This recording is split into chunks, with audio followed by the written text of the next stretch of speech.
In the first frames of the film, we see objects sinking in a large amount of water, and we understand that these are the consequences of a shipwreck or a strong storm. Suddenly, a wounded girl appears on the surface, trying to understand what happened to her. The heroine, in a panic, repeats the name Richard and tries to find him. The ship at this time continues to flood with water. After getting out, the girl realizes that she is on board, completely alone. There is nothing but the vast ocean for miles around. The action moves back 5 months. We meet a traveler, Tammy, who arrives in Tahiti. The heroine gets acquainted with the local cuisine, studies the mores of the islanders around her, and even finds a job. Tammy tells her partner that she worked on a schooner as a cook, and when the voyage ended, she decided to go on a new adventure. The girl doesn't want to go home until she has seen and explored the whole world. One day, Richard's boat docks at the island, and Tammy and her partner, Deb, help to dock it. Sympathy immediately develops between the heroes. The next day, Tammy watches Richard's work on the boat from the balcony. Beautifully dressed, the heroine brings the guy who caught the fish ice so that the catch is not lost. Richard invites the girl to dinner and, learning that she is a vegetarian, promises to prepare a dish especially for her. In the evening, Tammy learns that the hero himself built a boat, and the girl admires the guy. Richard tells that there are many unpleasant disadvantages in traveling on the sea, but he continues to do it because of the indescribable sensation that cannot be experienced anywhere else. The next day, the heroes go on a boat together and enjoy sailing. The action moves to the present day, where a frightened Tammy screams Richard's name in an attempt to find him near the yacht. The girl tries to send a distress signal by walking radio, but the connection does not work. The crying heroine finally panics and lies down exhaustedly on the deck, shaking with sobs. We cut back to Richard and Tammy, who are traveling around the island. A relationship and light-hearted feelings develop between them that make the reality around them even more beautiful. The exhausted Tammy wakes up on board the yacht, and in the water she notices Richard. The girl wants to bring the yacht to him, but falls overboard. The current slowly carries the heroine into the open ocean, but she desperately swims back. Having reached the yacht, Tammy duct tapes the holes in it. The girl starts pumping water out of the hold, puts a spare sail. The girl's efforts bear fruit, and by evening the heroine rejoices in a small victory. Back in the past, on his yacht, Richard pins his cute pictures with Tammy. The girl herself is sunbathing on the deck when the hero presents her with a gift, a new turquoise dress. The action shifts again to Tammy from the present, who is heading for Richard's dinghy. Having tied herself with a rope, the girl jumps into the water and is madly happy to find the guy alive. With an exhausted hero, Tammy arrives at the yacht. The crying girl notices that Richard has a broken leg, and like a prayer repeats that everything will be all right. In the past, the heroes study local plants, and the guy tells Tammy about the flower of love. During dinner, the couple discusses that when Richard started building Hazana, the girl was just celebrating her 16th birthday. Tammy reveals that her mother worked as a flight attendant, so the girl was raised by her father's parents. During the dance, Richard proposes to the girl to go on a trip around the world with him. In real time, an exhausted Tammy tries to splint her lover's broken leg. When the guy is in too much pain, the heroine soothes him and tries to put a pillow under him. This action makes Richard cringe, and he says his ribs hurt. When Tammy picks up his shirt, she realizes that his ribs were broken in the boat crash. At the market, the heroes choose groceries, discussing where they would like to travel together from the beginning. Tammy says that her dream is to go to Japan, and Richard fully supports this idea. Unexpectedly, Richard meets his acquaintances Christine and Peter, and they go out for coffee. The couple offers Richard to move their yacht to California for $10,000, in addition to buying him a return ticket in first class. Shocked by such a generous offer, the hero agrees, and asks to add another ticket for Tammy. In the present day, the surviving heroes discuss their past lives. When Richard entrusts Tammy with the calculations, the girl is slightly nervous.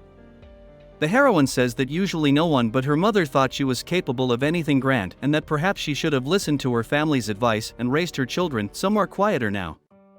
In response, Richard says that if he had lived according to his father's will, he would be at the naval school now, but he has chosen his own path and has no regrets. Realizing that they have been carried very far north, Tammy says that they will die here, as there are no shipping lanes near this place. Back in the past, the girl talks to Richard and tells him that she is not going to California, for she wants to keep traveling, not return home. The man replies that he will refuse then, for he has been looking for Tammy all over the world, and he is not going to leave his love. The action moves to the present, where Richard, temporarily unable to move due to injuries, says that in this wind it will take them months to sail to California. Tammy responds by suggesting that they take a left and sail to Hawaii.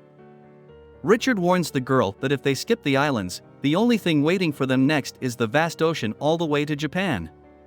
However, both realize that this is their only chance and head off to a new destination. In the past, Tammy inspects Christine and Peter's yacht and decides to take part in this exciting voyage after all. The heroine writes her mom a letter and informs her that she will be home soon. The already wrecked girl tries to sew up her head wound, fixes the desalination unit, and gathers all the supplies found on the boat. Tammy feeds Richard peanut paste and eats it herself, happy as a child. 5 days later, the girl realizes she miscalculated, and Hawaii is further away than she thought. A broken steering wheel prevents her from getting on the right course, so Tammy puts on a mask and dives into the water. It turns out that the sail is clogged in the steering mechanism, and the heroine tries to remove it. Despite the failed attempts, Tammy does not give up and still gets rid of the breakage. After 10 days, the girl finds a cream and saves her skin and Richard's skin from the scorching sun and dryness with it. Tammy changes the bandage on the heroes. It turns out that there is not enough food for a week, and Richard proposes to start fishing. The vegetarian resists it. She is not used to hurting living creatures, but realizes that this is their only chance. The first fishing trip is not easy for Tammy. In the evening it begins to rain, and the girl is sincerely happy about it, because this way you can replenish fresh water. 18 days later, the heroine finds a treasure in the form of cigars and booze. Exhausted by the struggle, Tammy tries not to give up. She plays the guitar, admires the sea, and supports Richard's existence. The man apologizes for this horror, but the girl replies that she would not trade the memories of meeting and moments with him for anything. The action shifts to the past, where the heroes who have just started their journey are enjoying the adventure. Tammy asks the hero about his mother, and Richard replies that she was gone when he was very young. The hero proposes to Tammy, and the girl gladly agrees. It turns out that Richard handmade a ring for his beloved, and this pleases her even more. The action returns to the present, where the heroes have already spent 29 days in the ocean. Unexpectedly, at night Tammy notices a cargo ship and launches flares, but the ship sails by and suddenly just disappears. The crying girl realizes that she has had a hallucination. Waking Richard says that the heroine is exhausted and dehydrated, so hallucinations are quite natural. In the morning, Tammy examines the man's leg and sees that the tissue is beginning to die off. The action moves back in time to the beginning of the storm that left Tammy and Richard alone in the vast ocean. On the walkie-talkie, the hero hears that a category for hurricane is unfolding nearby. Tammy suggests changing course for a while to make sailing safer, and the man agrees. The heroes anchor the steering wheel of the yacht and check all the knots. The action moves to the present, where Tammy notices a red dawn and remembers that the same was before the storm. In a panic, the girl tries to secure the yacht and make some kind of shelter, and Richard starts to have a fever. In the past, the heroes do get caught in a violent storm, despite changing course. Tammy and Richard try to cope with the elements, but the storm gathers momentum. The action returns to the girl who built the shelter. It turns out that the wind has just picked up and there will be no storm. Tammy tells Richard, tormented by the heat, about her childhood, when she covered herself with a curtain and imagined that she was in another country. The heroine suggests that her lover do the same, pretend they are not here. Back in the past, a storm rages ever stronger and the couple is caught in its epicenter. A sail is torn on the yacht and the mast breaks. Tammy desperately tries to fix it while Richard handles the helm. The girl is almost thrown overboard, but the hero saves her and asks her to go down into the hold. At this moment, an incredibly huge and frightening wave grows in front of the yacht. Tammy goes down inside when the boat starts to overturn, and Richard falls overboard and, hitting his head on the mast, goes underwater. In real time, Tammy says she has to let go of her lover. On the bed instead of the hero is only his pillow, clothes, and guitar. From the last strength of the heroine fights for life, and remembers that once Richard told her how strong and long hallucinations at sea can be.